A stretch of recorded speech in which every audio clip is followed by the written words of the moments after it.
Biology chapter number 12 गुनेड्स। बेटा अब last day का हमारा जो है वो ग्लैंड रह गया, इट इज़ द गुनेड्स। गुनेड्स जो हैं ये दो तरह के होते हैं। अच्छा, एक चीज़ मैं पहले आपको बता दूं कि डिफरेंस बिटवीन गुनेड्स एंड गैमीट्स। ठीक है, देखें एक वर्ड यहाँ पे यूज़ हुआ जो आपको नज़र आ रहा है, ये इसको हम लोग जो है वो गैमीट का नाम देते हैं। ठीक है, गैमीट्स कहते हैं इसको।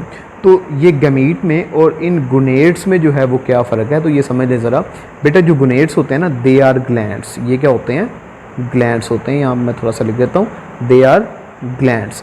जबकि गैमीट्स होते हैं बेटा, दे आर रिप्रोडक्टिव सेल्स। इनको हम लोग जो है वो रिप्रोडक्टिव सेल्स का नाम देते हैं। ठीक है, gonads are the reproductive glands and gametes are the reproductive cells. ठीक है। अच्छा, अब जो गुनेड्स हैं वो दो तरह के होते हैं जी। एक होते हैं जी testis which are present in males and second one is the ovary which is present in female.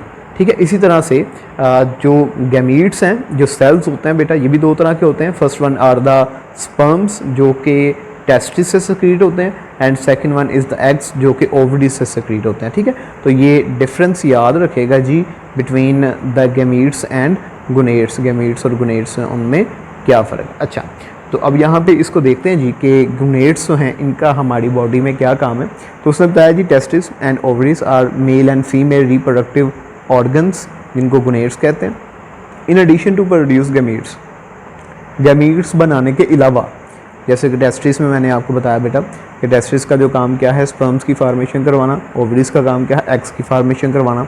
तो गैमीट्स बनाने के अलावा गुनेड्स हैं बेटा, ये कुछ हार्मोन्स भी सक्रीट करते हैं जिनको हम लोग जो है वो रिप्रोडक्टिव हार्मोन्स का नाम देते हैं। ठीक है, टेस्टिस जो है बेटा वो सक्रीट करते हैं जी hormone testosterone which is responsible for the development of the male secondary character such as the growth of the hair on face and the coarseness of the voice etcetera. ठीक है, आवाज़ का बारीपन और चेहरे पे बाल आना, ये किसका काम है जी? टेस्टोस्टेरोन का। ये हमारे जो हैं वो सेकेंडरी रिप्रोडक्टिव करैक्टर्स हैं जो कि टेस्टोस्टेरोन से सक्रीट होते हैं, टेस्टोस्टेरोन की वजह से होते हैं। ठीक है।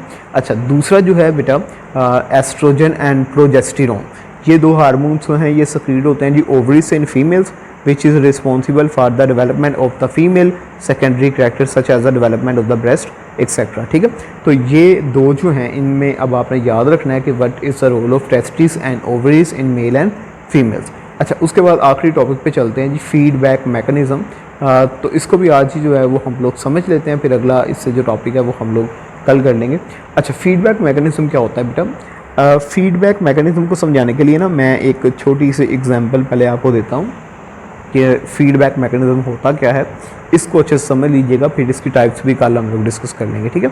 अच्छा, फीडबैक मैकेनिज़्म क्या होता है? देखिए जी, आप फ़र्ज़ करें कि एक रूम के अंदर जो है वो आपने एक एसी लगवाया हुआ, इन्वर्टर लगवाया हुआ है। ठीक है, अब एसी का जो क्या नाम है टेम्परेचर है वो आप लोग सेट कर देते हैं जी 18 डिग्री सेल्सियस में, 18 में आप लोग जो है वो एसी चला रहे हैं। ठीक है, अब जैसे ही कमरे का टेम्परेचर जो है वो 18 डिग्री सेल्सियस होगा तो एसी जो है वो ट्रिप कर जाएगा, एसी जो है वो खुद ब खुद ही बंद हो जाएगा।